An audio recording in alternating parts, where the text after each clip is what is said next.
मंच पर विराजमान पंजाब के लोकप्रिय मुख्यमंत्री श्रीमान सरदार प्रकाश सिंह बादल जी, केंद्र में मंत्रिपरिषद के मेरे साथी श्री नड्डा जी, हरसिमरत जी, विजय सांपला जी, पंजाब के युवा उप मुख्यमंत्री श्रीमान सुखबीर जी,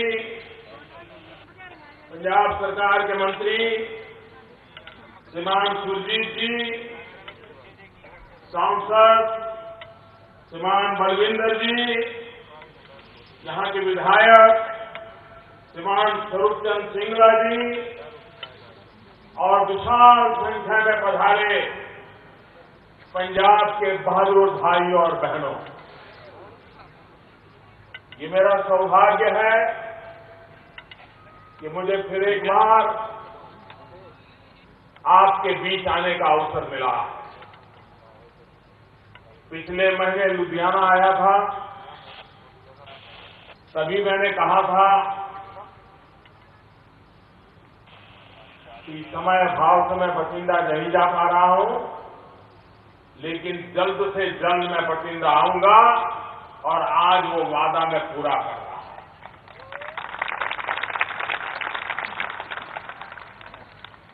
देश के विकास में रोड बने, एयरपोर्ट बने, रेल चले, इसका जितना महत्व है उससे भी ज्यादा सामान्य नागरिकों के लिए सोशल इंफ्रास्ट्रक्चर, जिसमें स्कूल हो, अस्पताल हो, गरीब से गरीब की सेवा हो, गरीब से गरीब को शिक्षा मिले, तब जाकर के समाज ताकतवर बनता है। और आज भारत सरकार और पंजाब सरकार मिलकर के कंधे से कंधा मिला करके गांव, गरीब, किसान, दूर सुदूर के इलाके,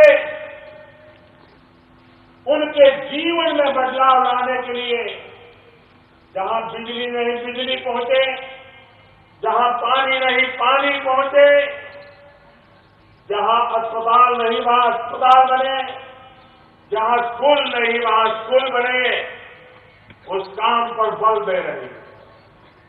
और उसी के तहत आज बठिंडा में 925 करोड़ रुपए से ज्यादा, करीब 1000 करोड़ रुपए की लागत से एम्स का निर्माण होने जा रहा है। ये एम्स सिर्फ बीमारों की बीमारी दूर करेगा ऐसा नहीं, पैरामेडिकल की शिक्षा, नर्सिंग की शिक्षा, डॉक्टरी की शिक्षा, यहां के नौजवानों के जीवन में पूरा उनका भविष्य और एक पीढ़ी का नहीं, आने वाली पीढ़ियों का भी भविष्य बदलने की ताकत इस एम्स की योजना में बनी हुई है। कितना बड़ा भला होगा इस इलाके का, मेरे पूर्व वक्ताओं ने इसकी विस्तार से चर्चा की है। और जैसे बहादुर साहब कहते थे, उद्घाटन की चर्चा, इस सरकार का स्वभाव है, जिस काम का शिलान्यास हम करते हैं उसका उद्घाटन भी हमारे ही कार्यकाल में करते हैं। वरना पहले सरकारें चुनाव आते ही हर गली मोहल्ले में जाकर के पत्थर खड़े करके आ जाते हैं, लोगों को समझा देते थे होगा वो होगा, और बाद में भूल जाते थे। हम तो योजना बनाते तो पूछते बताओ भाई किस तारीख को पूरा करोगे, अब तब जाकर के देश में गति आती है। और इन दिनों तो मैंने देखा है, भारत सरकार प्रोजेक्ट जो लेती है उसकी जो तारीख तय करती है और फिर बनाने वालों में स्पर्धा खड़ी हो जाती है। कुछ लोग तो समय से पहले पूरा करते हैं और ऐसे लोगों को मैं पुरस्कार भी देता हूं ताकि देश में जल्दी काम करने की आदत बन जाए। भाइयों बहनों, पाकिस्तान यहां से दूर नहीं है। सीमा पर रहने वाले, सीमा पार से होने वाले जुल्म सहते रहते हैं। सेना के जवान सीने में दम हो, हाथ में हथियार हो, उसके बावजूद भी अपने पराक्रम नहीं दिखा पाते। उनको सहन करना पड़ता है। भाइयों बहनों, हमारी सेना की ताकत देखिए। 250 किलोमीटर लंबे पथ पे जब हमारे सेना के बहादुर जवानों ने सर्जिकल स्ट्राइक किया, सीमा पार बड़ा हड़कंप मच गया। अभी भी उनका मामला ठिकाने नहीं लग रहा।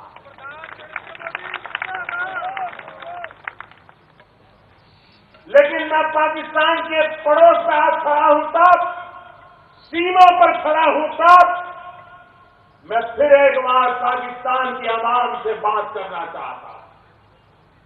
मैं पाकिस्तान की आवाम से कहना चाहता हूं, ये हिंदुस्तान है, यहां के 225 करोड़ देशवासी है।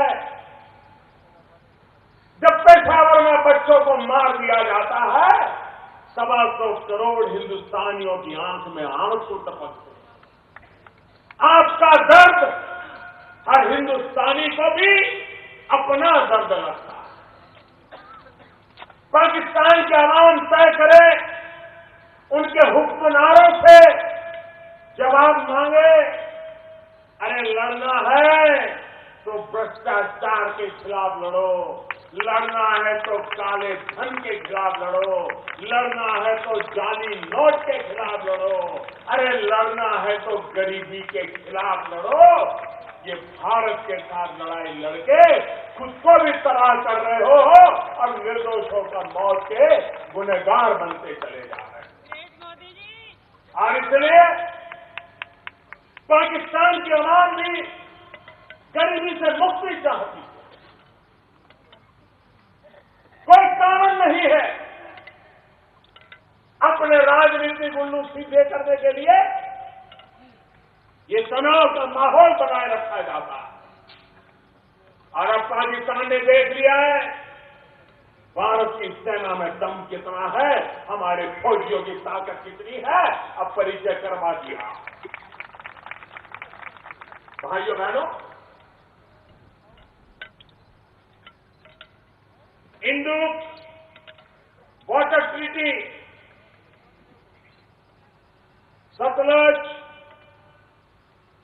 बियास, रवि, ये 3 नदियों का पानी, उसमें जो हिंदुस्तान के हक का पानी है, ये मेरे किसान भाइयों के हक का पानी है।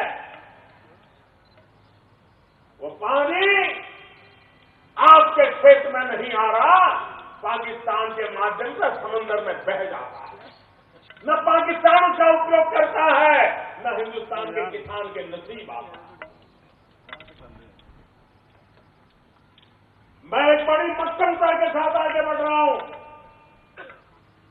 मैंने एक टास्क फोर्स बनाया है। ये इंडो वाटर ट्रीटी जो है, जिसमें हिंदुस्तान के हक का पानी है, जो पाकिस्तान में बह जाता है, अब वो बूंद बूंद पानी रोक करके मैं पंजाब के, जम्मू कश्मीर के, हिंदुस्तान के किसानों के लिए वो पानी लाने के लिए प्रदर्शन करता है।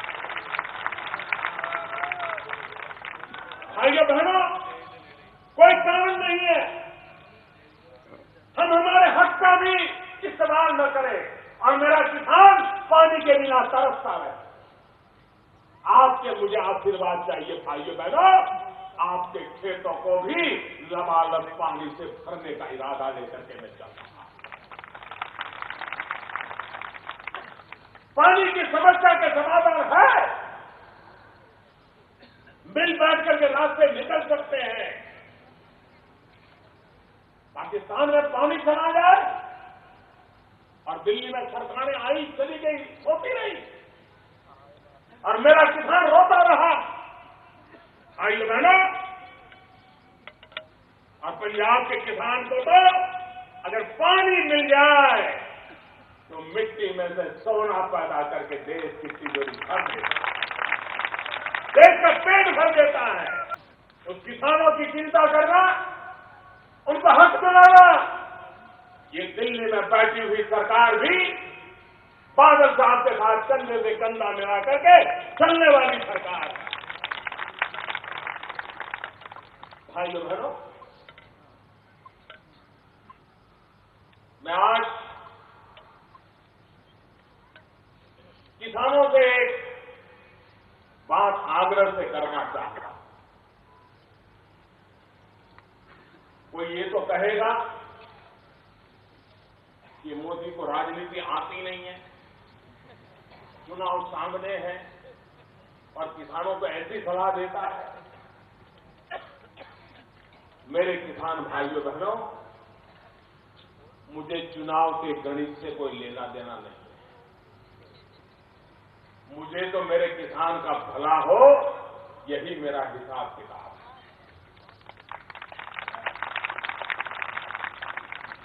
आप मुझे बताइए मेरे किसान भाइयों बहनों, आज से पहले जब हमें पूरा ज्ञान नहीं था, खेतों में फसल काटने के बाद हमारी जो पराली रहती थी उसको हम जला देते थे। तब हमें ज्यादा ज्ञान नहीं था, हमको लगता था कि इसके कारण खेत बर्बाद हो रहा है, जला दो। कभी जल्दबाजी रहती थी इसलिए जला दो।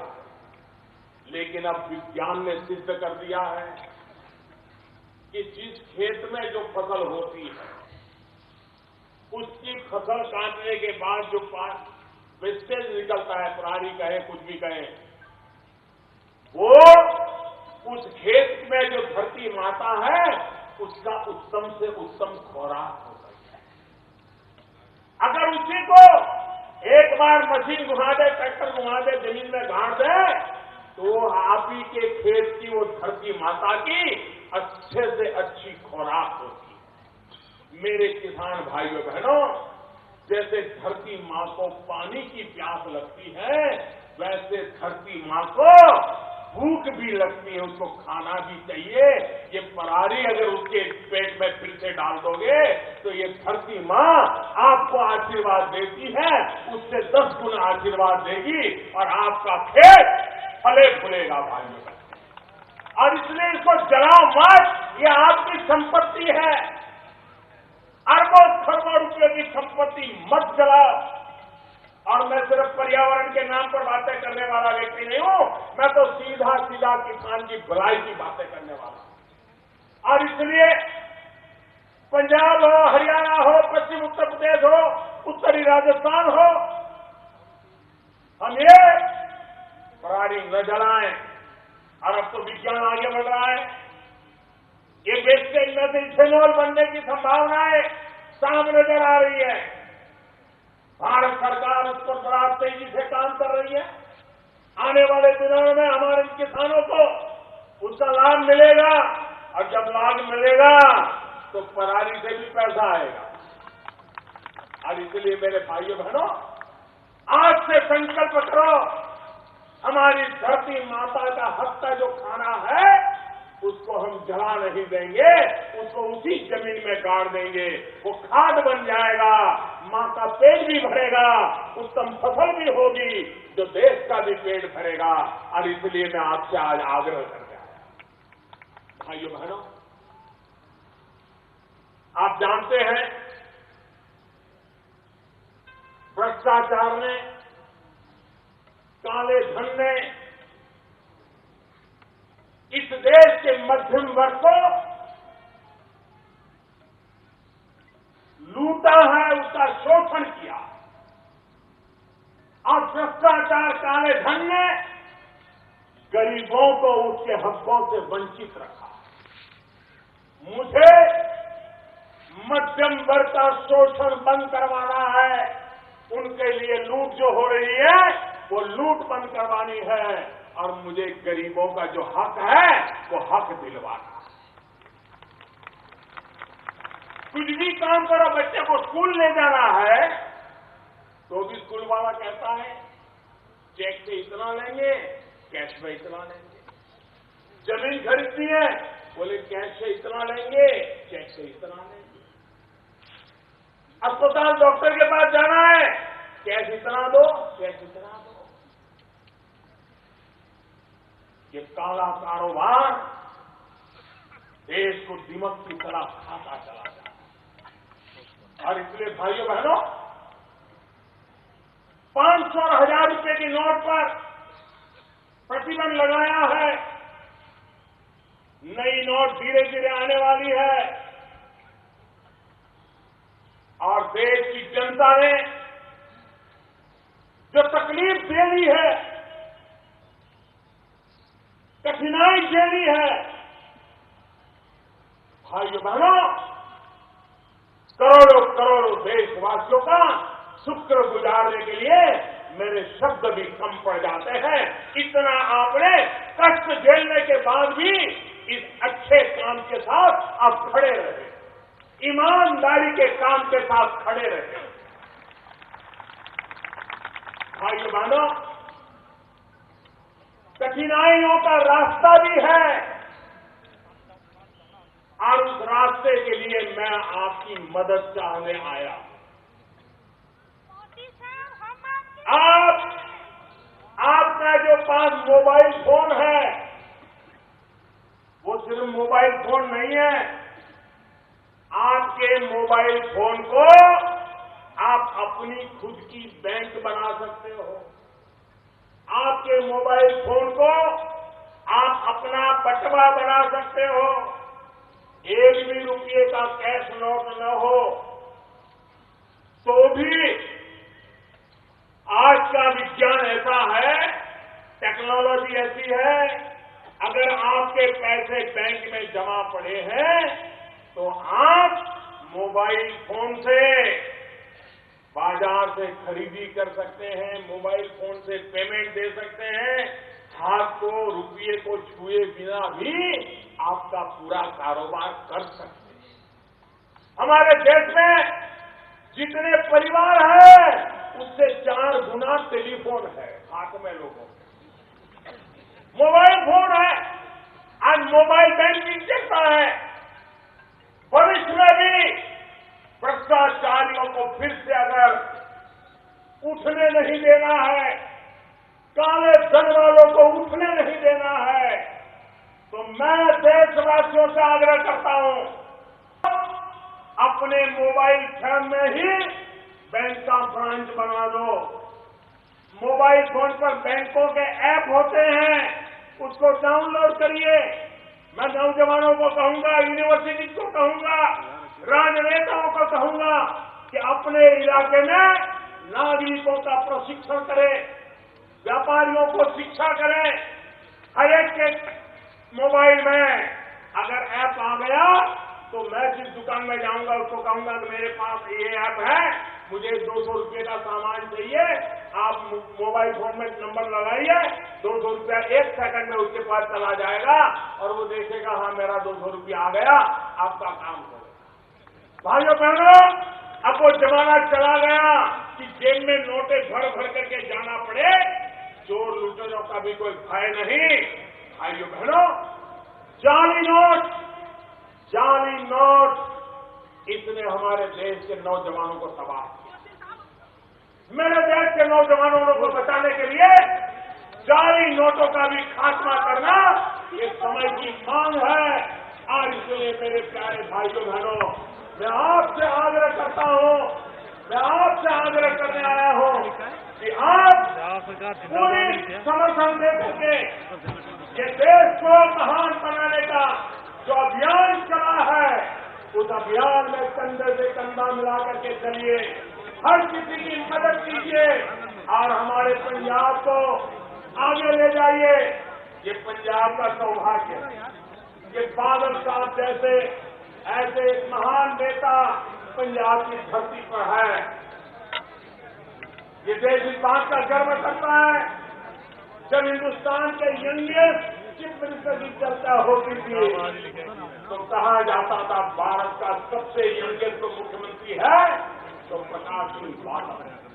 और आज हिंदुस्तान में सबसे वरिष्ठ मुख्यमंत्री कौन की चर्चा होती है तो वो भी प्रकाश सिंह बादल है। इतने लंबे अरसे तक जनता जनार्दन का एक व्यक्ति के प्रति विश्वास, ये कितना बड़ा तपस्या का रास्ता है जो हम सब अनुभव करते हैं।